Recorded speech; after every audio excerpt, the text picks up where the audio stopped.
Yo guys, Boss Jobs na pala nagbabalik para sa panibago nating video. So Upland muna tayo guys. Isang play and connect and build powered by Sparklet token. So yung Sparklet token guys, available na po ito. Pwede na kayong bumili sa BitGet. So may papakita ko sa inyo guys, isang napaka-solid na event ni BitGet at Sparklet token. So papakita ko sa inyo guys mamaya.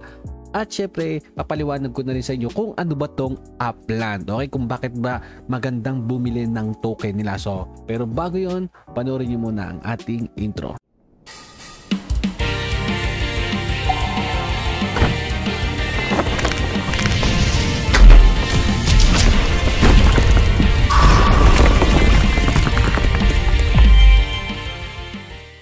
So balik tayo guys dito kay Upland. So ito nga guys, pag pumunta kayo kay BitGet, I'm sure meron kayong mga account kay BitGet.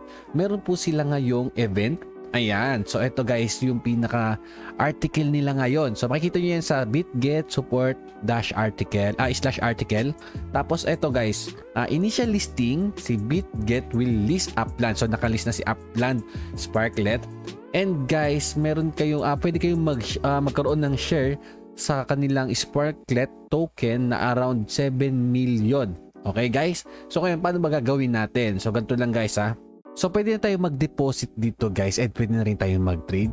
So ngayon, lahat ng mga nakabili or meron ng Sparklet token, naging available siya sa trading nitong July 24 at ngayong withdrawal guys, pwede na kayong mag-withdraw nitong July 25. So ngayon, stable na si token na Sparklet.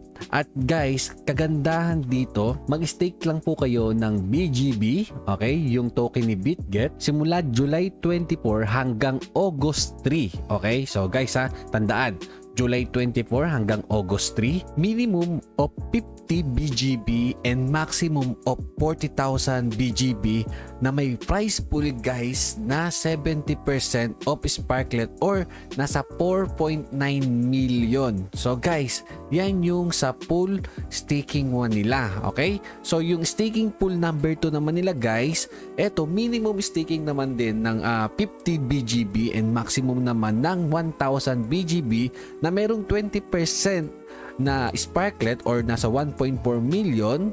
So para to sa mga new users naman, okay? So tandaan nyo yan ha. Meron naman tayo sa staking pool number 3 guys na 10% naman yung ibibigay na Sparklet dito na around 700,000 at syempre maximum Sparklet staking limit dito ay nasa 8 million Sparklet at minimum Sparklet staking naman dito guys is nasa 500 Sparklet token. So Sparklet naman dito guys, okay? So eto guys yung computation kung magkano yung possible mong makuha na Sparklet, okay? So ayan guys yung computation, basahin nyo na lang po yan. So ito rin naman yung computation na sa Sparklet pool, okay? So may introduction dito, hindi ko na babasahin to. Ayan. So ito yung contract address at pwede nyo pong makita yan dyan sa description natin. Ilalagay ko na lang. Ayan guys, makikita nyo dito. Yan yung contract address ni Sparklet. Balik tayo. Ayan. So, Sparklet guys, fight calculator, din natin titignan yan. Ngayon, punta tayo sa CoinGecko dahil nakalist na rin siya kay CoinGecko. At ayan guys, paganda na paganda yung kanyang chart. Okay, so syempre nakalist na rin siya kay BitGet. So ayan, makikita nyo nga, gumaganda na po yung chart niya. Ayan, marami na yung bumibili. Tumataas na yung buying pressure.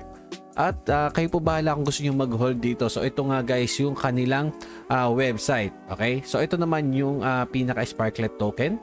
Ayan. So makikita nyo guys, ito powered the Upland economy. So ito yung use ni Sparklet. So ngayon, nakalist siya kay BitGet, HTX, MEXC at Gate.io. So makikita nyo yan guys, Etherscan, CoinGecko at CoinMarketCap, nandun din siya. So ano ba si Sparklet? So meron silang video dito na pwede natin panoorin para magkaroon po kayo ng idea kung para saan ba si Sparklet at ano ba ang meron kay Upland. Okay, so panoorin muna natin to. Introducing Sparklet, the utility token in Upland, an immersive layer 1 gaming platform that empowers players to build and create like never before. Spark is a utility token in Upland that enables players to build on their properties, develop neighborhoods, manufacture items, and create unique assets that set their empire apart. Sparklet is the resource required for entrepreneurs to create content, experiences, and assets via no-code user-friendly tools. Upland entrepreneurs and creators use Sparklet to build shops, factories, and showrooms for their meta ventures and to create user-generated content and mid-virtual assets. Third-party developers use Sparklet to establish developer shops for map presence and to implement zero-code Web3 and NFT strategies on the Upland platform. Partners and brands even need Sparklet to create virtual assets for events, minigames, and competitions, powering their metaverse strategies for fan engagement and monetization. Sparklet is powering the future of Upland, driving creativity and innovation in the virtual property strategy game you love. So don't miss out on the opportunity to take your Upland experience to the next level. Get Sparklet and start building today. So ayun guys, yung Sparklet at syempre yung Upland na rin. So available na nga siya sa App Store, Google Play at sa PC and sa Mac. So ngayon guys, ito pa isang info about kay Sparklet. So ngayon punta tayo dito sa kanilang Twitter account.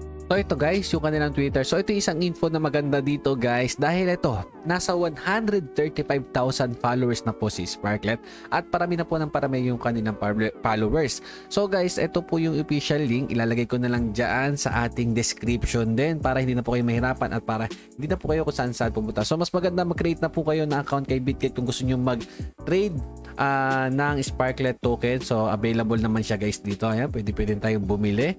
At syempre guys, tandaan, ito ay video review lamang at information. Nasa sa inyo kung gusto nyo pa rin pong bumili ng token, mag-invest, at syempre kayo po ang nakakaalam kung tama ba yung ginagawa nyo or hindi. So guys, invest what you can afford, tulos pa rin tayo, okay? So guys, hanggang dito na lang yung video natin kay Sparklet at Upland. So guys, tandaan, cryptocurrency are subject to high market risk and volatility. Despite high growth potential, users are strongly advised to do their research as they invest at their own risk. So thank you guys for supporting BitGet. So hanggang dito lang video guys. Sa amin natutunan kayong bagong info. Good luck guys, have fun, and God bless.